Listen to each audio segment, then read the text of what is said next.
calling that Disneyland parenting doesn't even actually fit, because there's lots of rules at Disneyland, right? If there weren't rules at Disneyland, it would just be a debacle. It would just be pandemonium. And this is what we see inside of Stepfamily, right? We see this in our work with Stepfamilies all the time.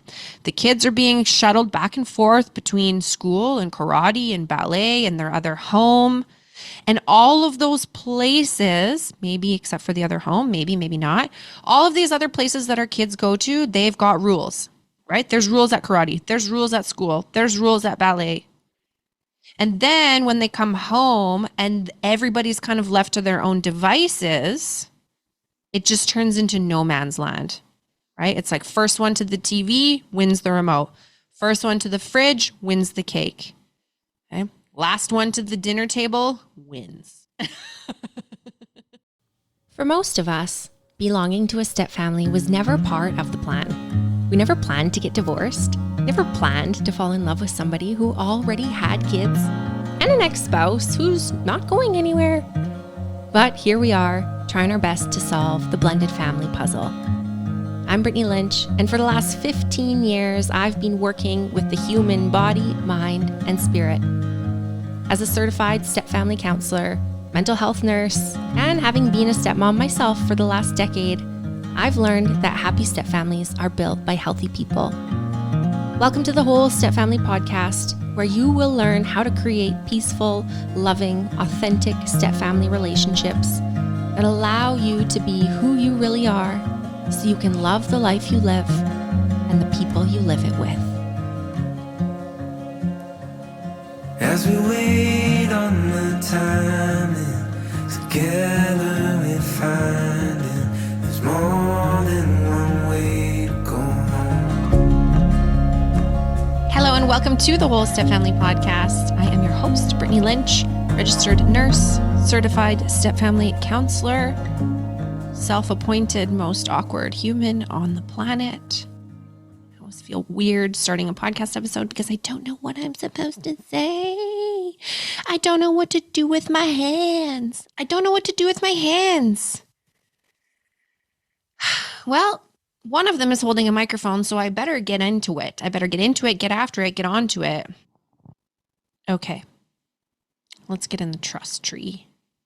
The trust tree here for a second. Okay. Have you ever, at any point in your life, thought to yourself, this stepfamily is a little bit chaotic? Or this stepfamily is a little bit unpredictable? Or this stepfamily is a dumpster fire? Okay.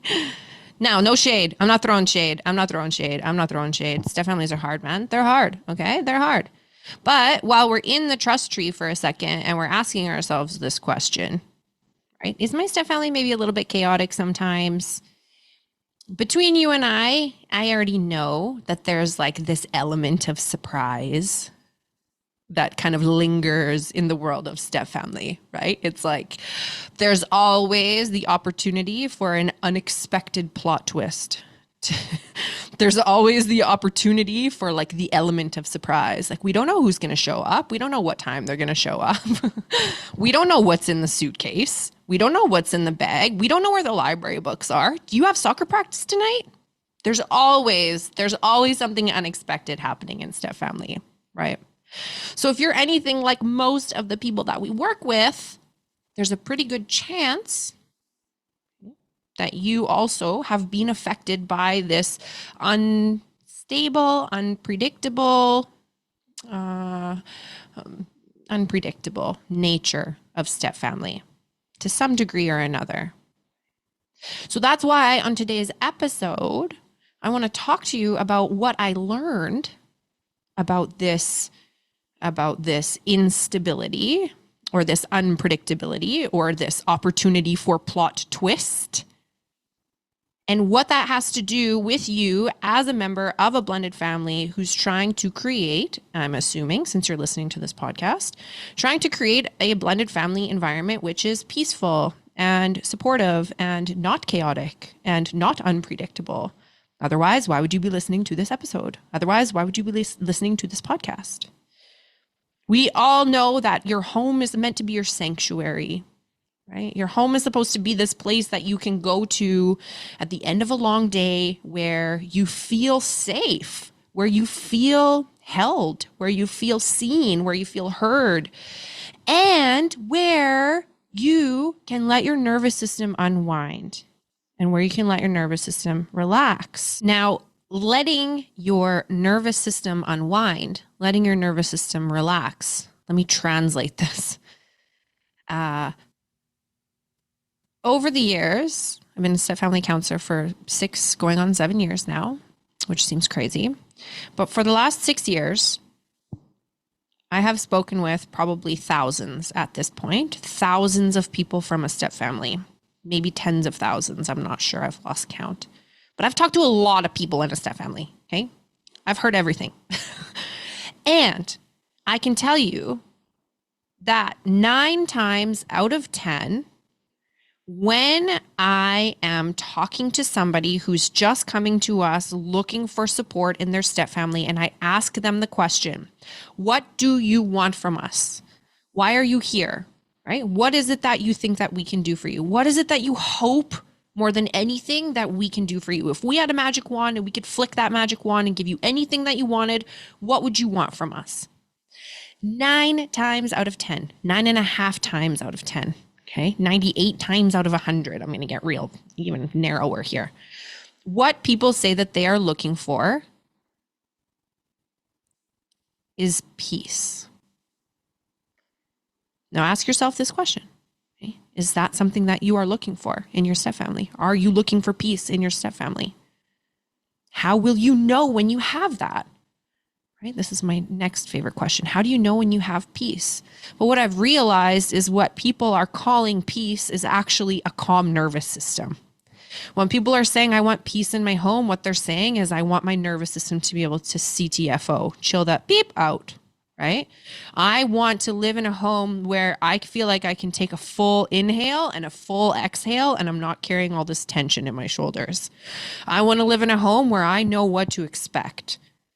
I want to live in a home, right? Where even when there are plot twists, I still can feel calm and safe and confident in my own body, and not like I'm crawling out of my skin, and not like my heart is beating out of my chest, and not like my hands are never going to stop shaking because I'm feeling so triggered by whatever it was that just happened.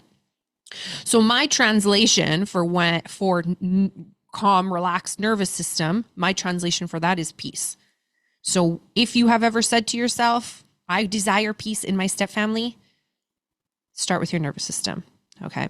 Now you are starting with your nervous system because you are here listening to this podcast about crazy people like me dumping ice buckets on their heads for fun by choice.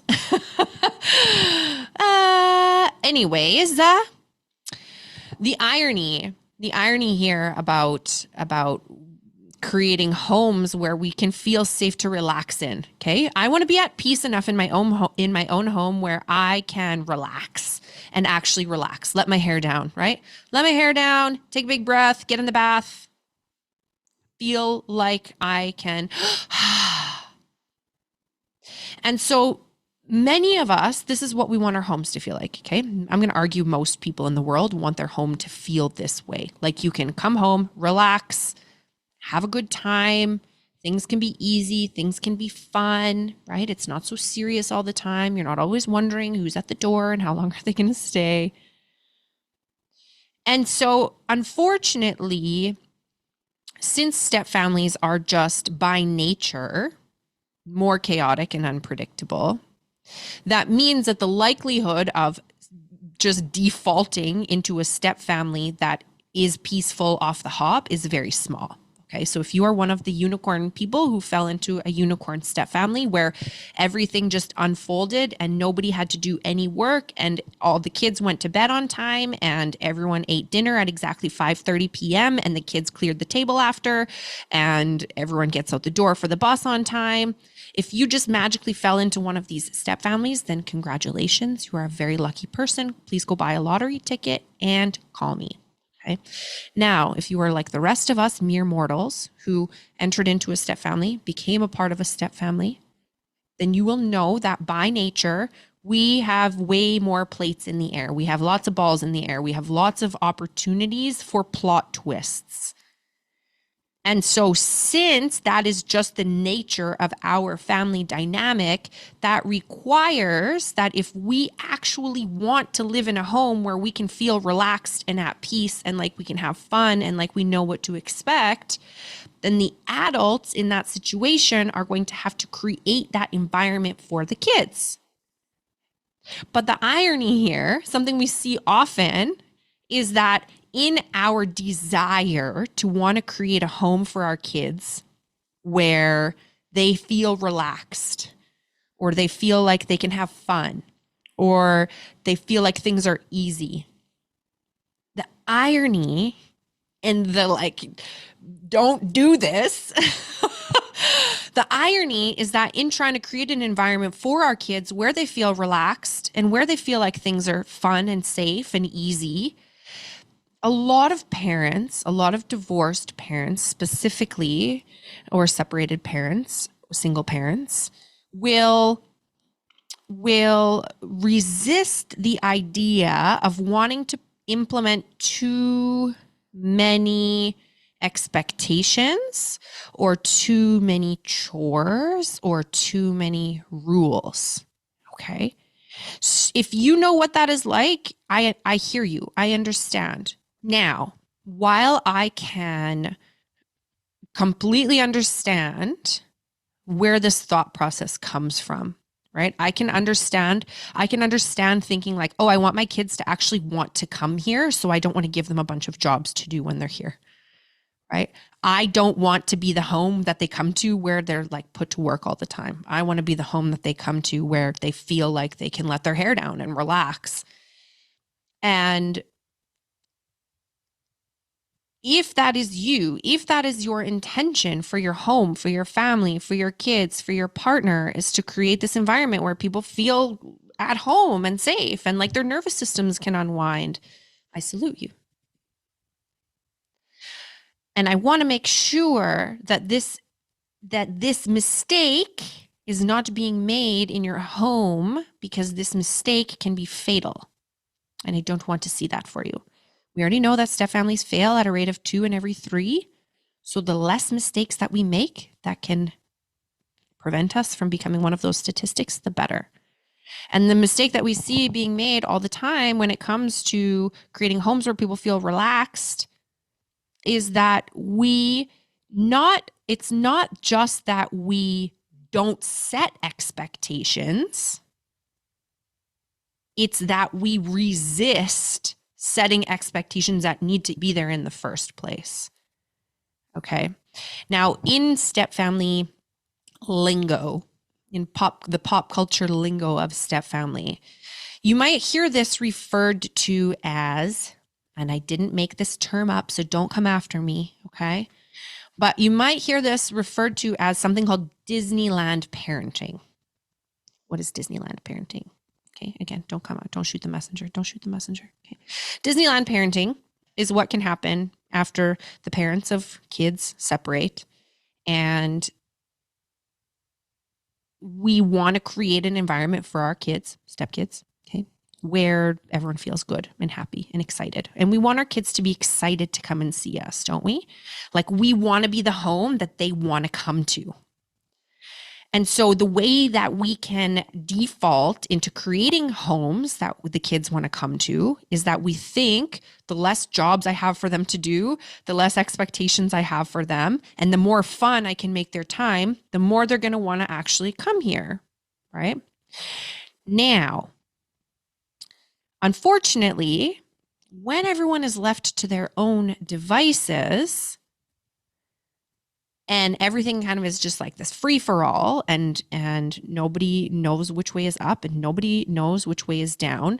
It might on the surface look like we're doing everybody a favor by creating flexibility and creating opportunities for spontaneity and creating opportunities for people to rest, right? To rest and relax. However, However, when we combine this with the term of Disneyland parenting, the implications of this term of Disneyland parenting means like it's a holiday, right? It's like a holiday. It's like a getaway. It's something you do for recreation. It's not something you do all the time.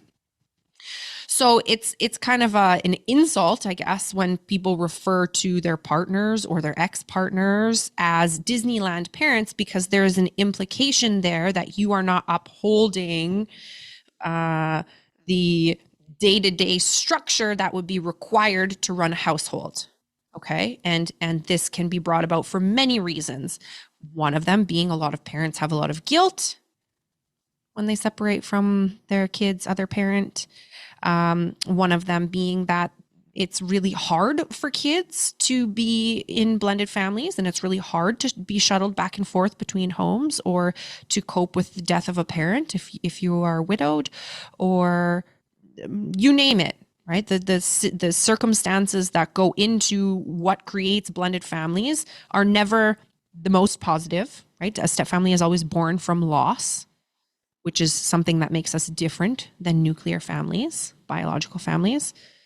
Also, sidebar, if you don't know what the differences are between stepfamilies and nuclear families or biological families, I'm going to urge you to go back and listen to season 2, episode 1, where we talk about how stepfamilies are different than biological intact families. And those differences are really, really, really important to know, because we have to do things differently in our families so that we can make it. We have to do things differently in stepfamilies so that our kids can feel safe.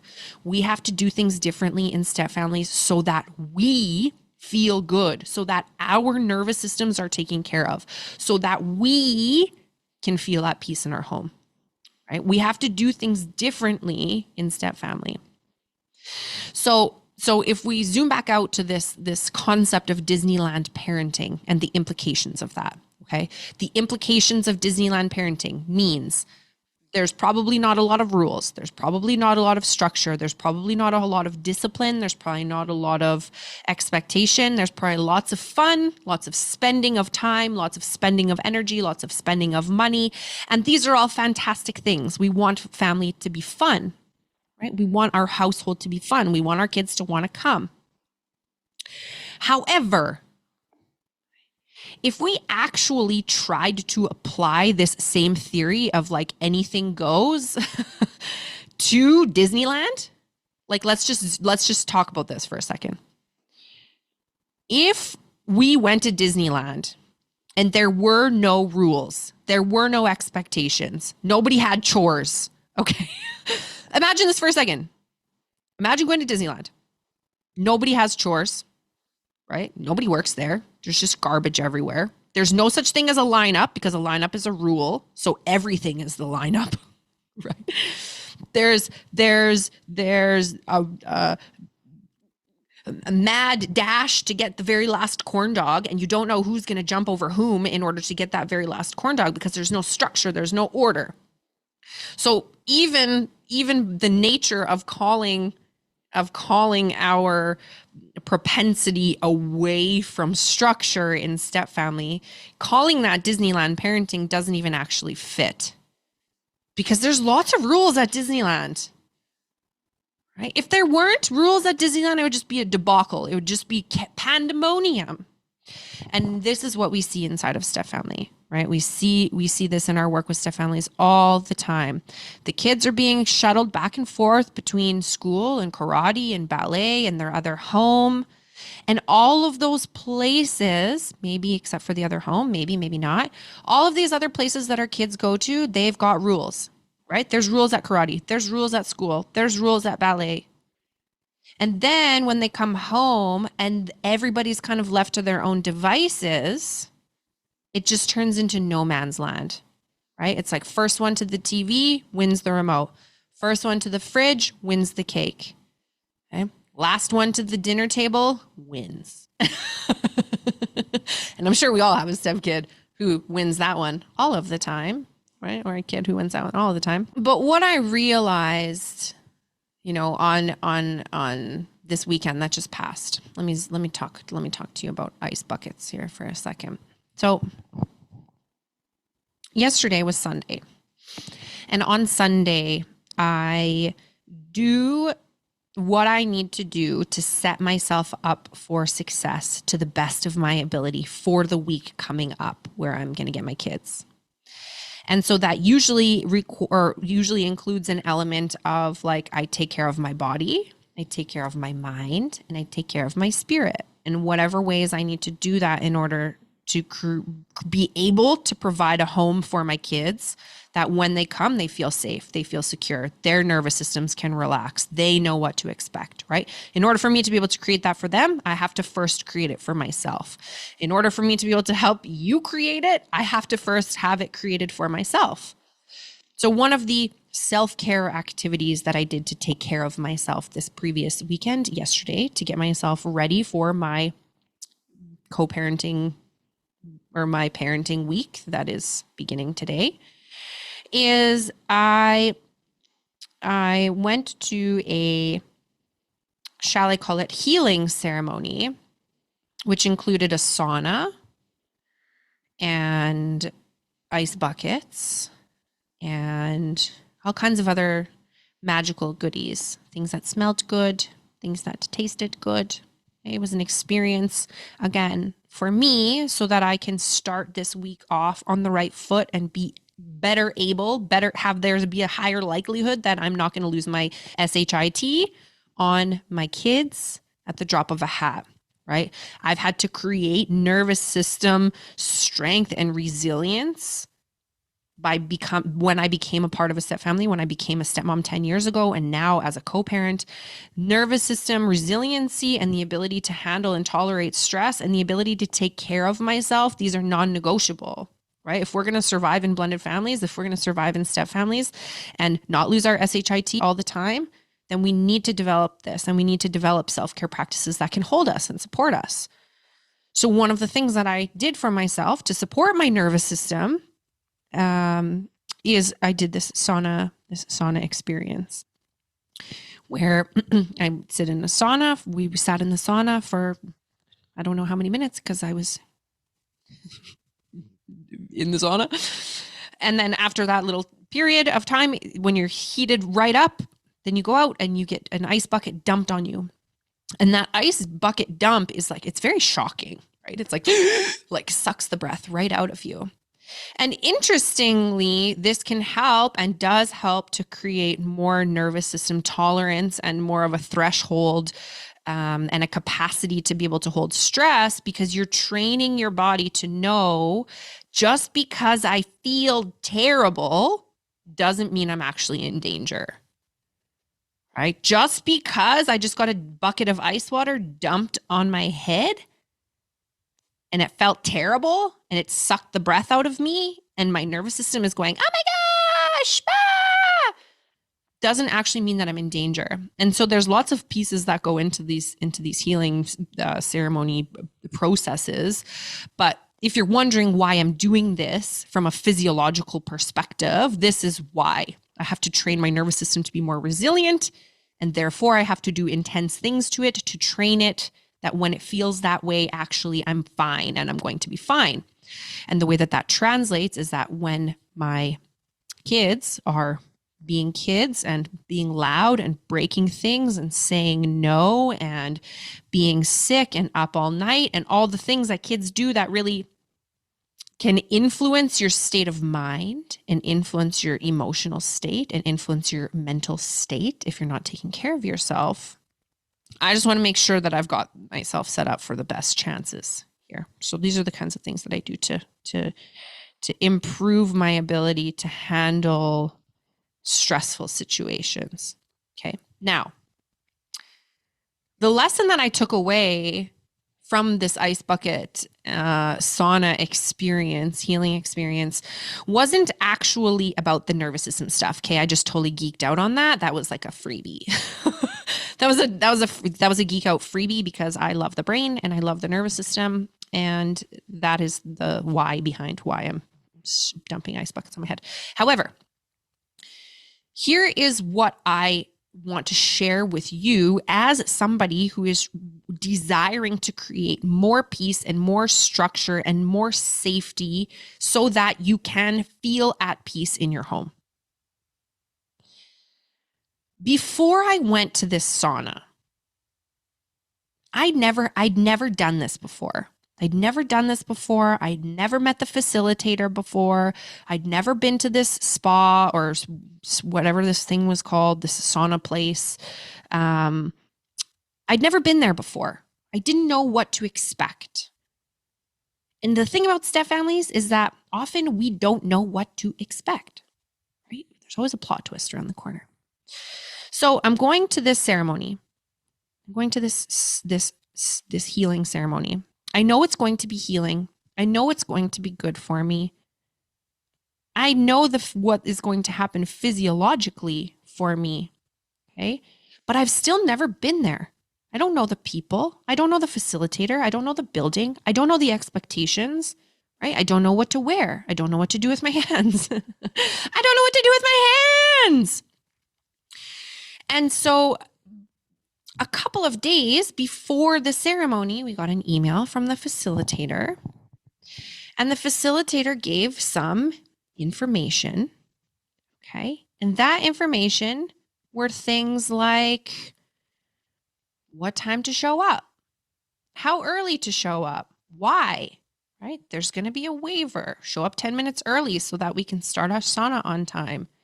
Wear a bathing suit.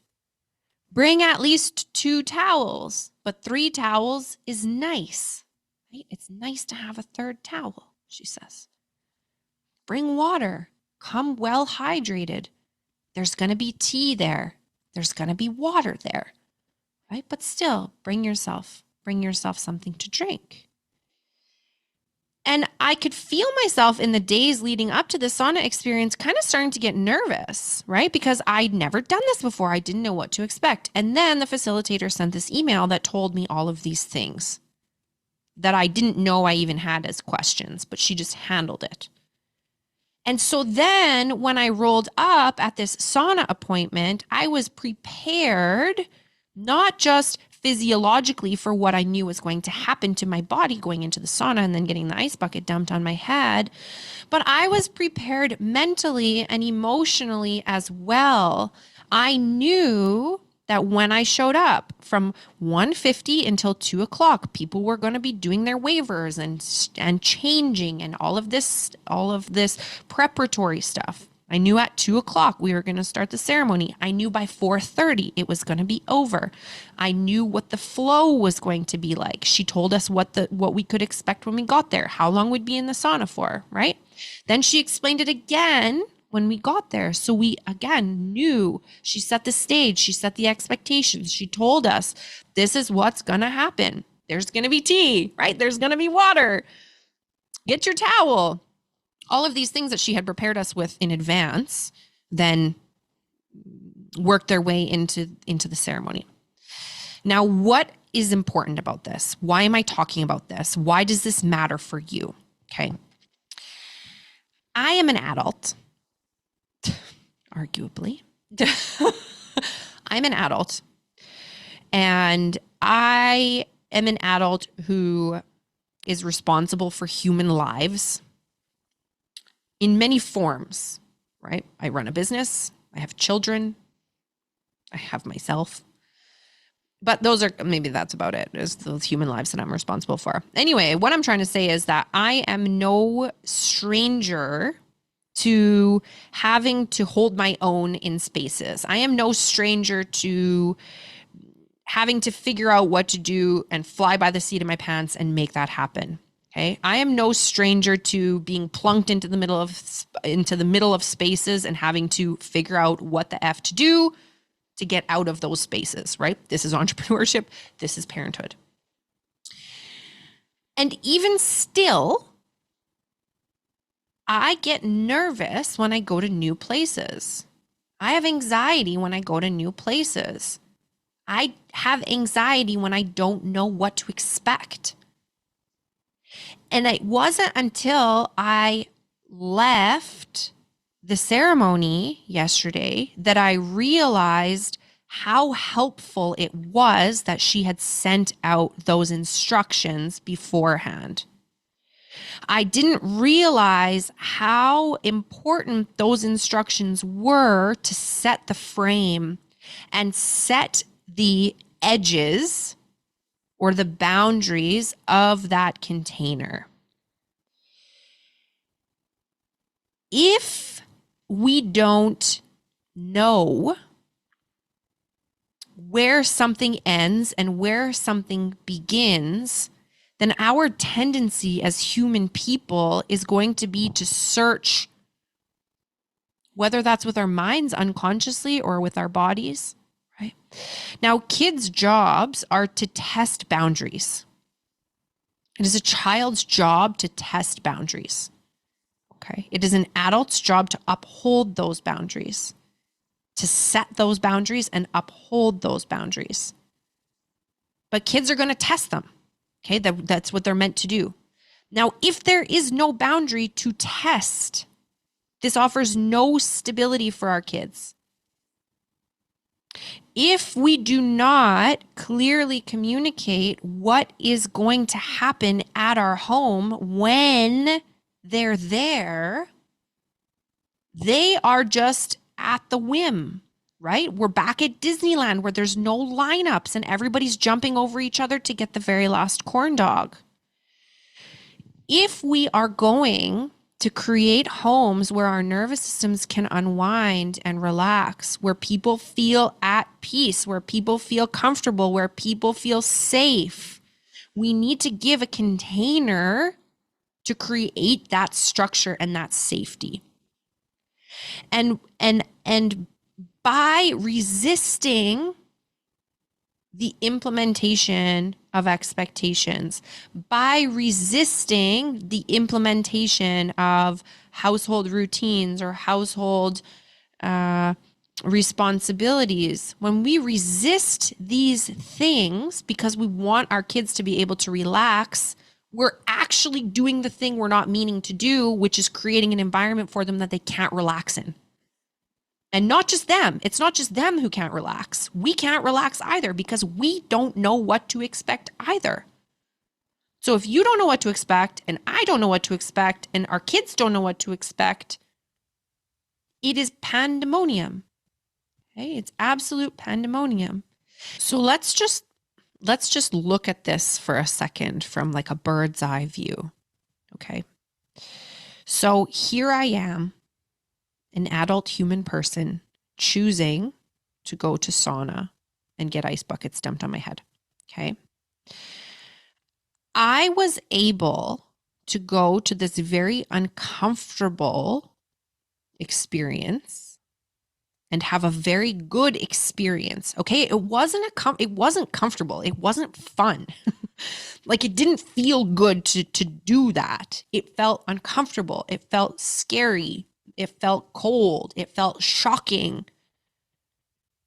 So as an adult human person who made a conscious decision to go to this place, I put myself in a scenario that didn't feel good. Okay. Now I was able, however, to get the benefit from this situation because I knew what to expect. Right? I knew what to wear. I knew what to expect for refreshments. I knew that there was going to be tea. I knew that there was going to be water. When I was feeling super thirsty, I was like, oh, it's okay because there's going to be tea. Right? I had my extra towels so I could dry off. Those expectations created a sense of safety for me. So here I am, sitting in a sauna, going into another dimension in my healing, coming out, getting doused with cold water, in ice water, shocking my nervous system. But I was able to be in that experience and be present in that experience and get the value from that experience and get the healing from that experience because I trusted that my facilitator was going to be able to hold me.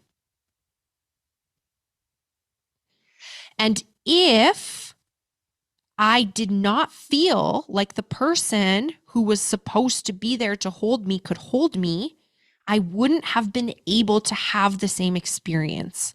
I wouldn't have been able to go to a different dimension in the sauna, right? I wouldn't have been able to embrace dumping cold water on my body. I wouldn't have been able to be present in the experience because I would have been too afraid that this person was making me do things that didn't feel good. And so because she had so clearly defined the edges of that container, I was able to trust myself to let myself expand into that container. I could let myself take up that container. I could let myself explore the edges of that container because I knew she was going to stop me if it got unsafe. And I knew she knew what she was doing.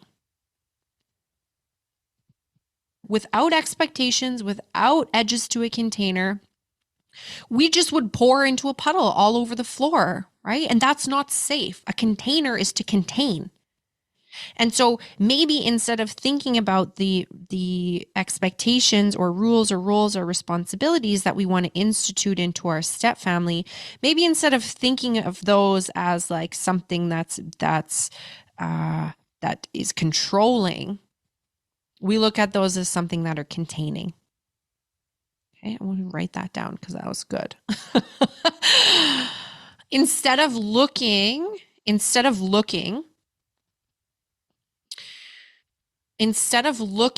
at our responsibility as adult members of a blended family, instead of looking at our responsibility to create structure and order and consistency and predictability through things like job descriptions, rules, rituals. Instead of looking at those things as control measures to be resisted, our invitation to you is to look at those as containers that will help to create containment around what is and is not expected of each individual person so that they can be safe to expand into the role or niche or niche. If you're American, you guys say niche? Why do you say niche? It's niche, isn't it? Niche. Brittany, don't do it. Instead of looking at these things as control measures, okay, our invitation is to look at these as containers that everybody needs in order to be able to unwind their nervous systems inside of. If I'm a kid, I need to know my parents have got me. So all of this really is to say that in our pursuit, in our noble, valiant pursuit at doing what is necessary in order to create homes where everybody can feel seen and heard and loved and safe and like their nervous systems can relax. If you are one of the people who is doing this work, who is doing this really noble, hard work of creating something that has never been created before, okay? Like if we look at this from a bird's eye perspective, you'll realize that your family has not existed in this context before. You are creating an entirely new paradigm for an entirely new family. And of course, it's going to be uncomfortable. Of course, you're not going to know how to do it the first time or the second time or the 100th time. We're people, right? We change. And as soon as we think we have things figured out, something else changes. And that is what makes the boundaries of our container so vitally important, to know what they are and know how to uphold them. because what happens inside of those containers is going to change, right? What happens inside of those containers is going to change as people grow and evolve and relationships change and evolve. But if I know what to expect in your home as far as what is expected of me, as far as my manners, my contributions, what is considered to be right versus wrong, if I know at the bare minimum what is expected of me as a human person who shows up here, and I'm not just left to my own devices to try to figure it out on my own, I need that place to start. Right? And transformation can only happen in a really clearly defined container. We need to know where those edges are as humans. Even Disneyland has clear expectations. Even Disneyland has lineups. Even Disneyland has rules for etiquette. And the sooner that you and your partner, if you have one, can sit down and identify what those expectations are in your family and what you want those containers to look like in your family, the sooner that you can draw up those edges of your containers together and communicate them together, the better. This is not the kind of stuff that people just figure out, right? Like no kid in the whole entire universe is going to be like, oh, let me set up the edges of my container and I'll clean the bathroom once a week. No kid is going to do that, right? No kid is going to say, oh, you know what? Since nobody's giving me any direction, I think I'm just going to eat broccoli for dinner and go to bed at 7:30. No kid is going to do that. None, zero. I don't care. I don't care what kind of anomaly kids there are out there. Kids won't do that, right? It is our responsibility as adults to figure this out for our kids and then let them know what we expect of them. Kids who have come from homes where their parents are separated have experienced trauma. Every single person in stepfamily has experienced some type of loss. Stepfamilies are born from loss. Where there is loss, there is grief. And we can't expect our kids not just to hold the grief of having to live in two separate homes. We also can't expect them to hold that grief and figure out where they fit inside of each new home now, because the place that they used to fit no longer exists. That's not fair. It's not fair to them and it's not fair to us, because what happens when they don't have a clearly defined container is they act out and they rebel. So this is our responsibility. This is our responsibility as adult members of blended families to provide this for our kids. And it's not just for them.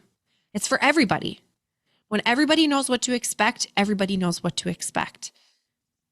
And when we know what to expect, we can allow ourselves to trust that we are held in a certain container. It allows us to develop relationships with the people holding those containers.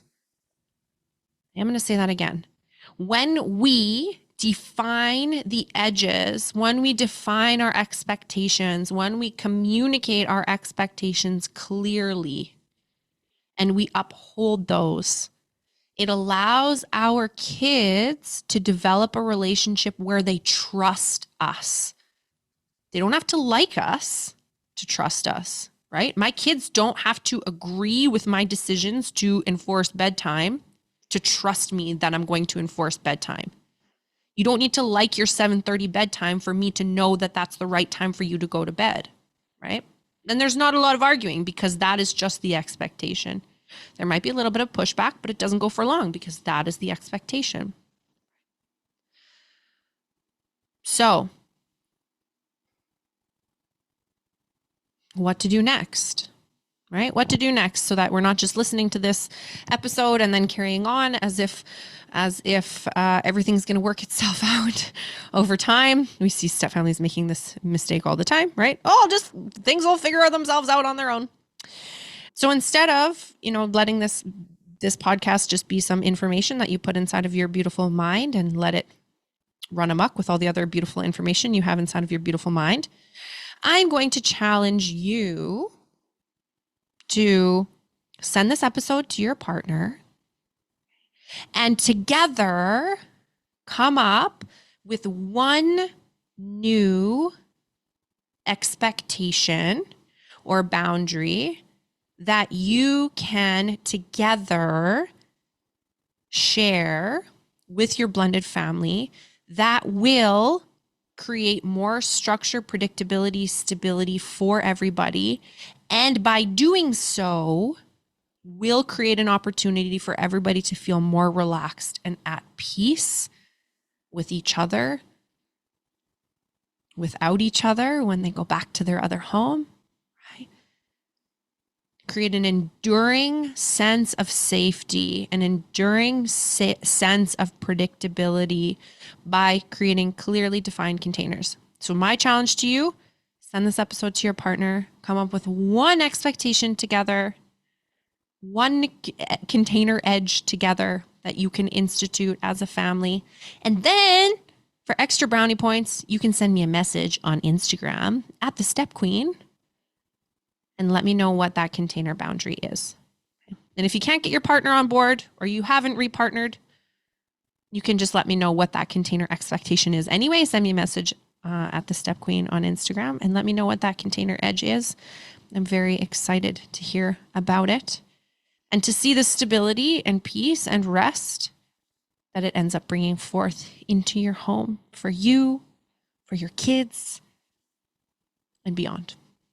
I don't know where that came from, but it felt relevant. That is it for me, my friends. Again, most awkward human in the world. I don't know what to say. I don't know how to say goodbye. So I'm just going to end this recording. See you next week. Bye-bye.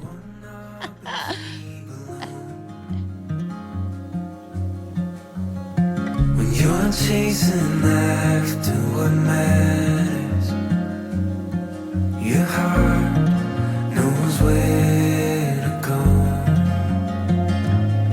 If the moon gives up rising, the sun stops it shining, you know you'll have a hand to hold. As we wait on the timing together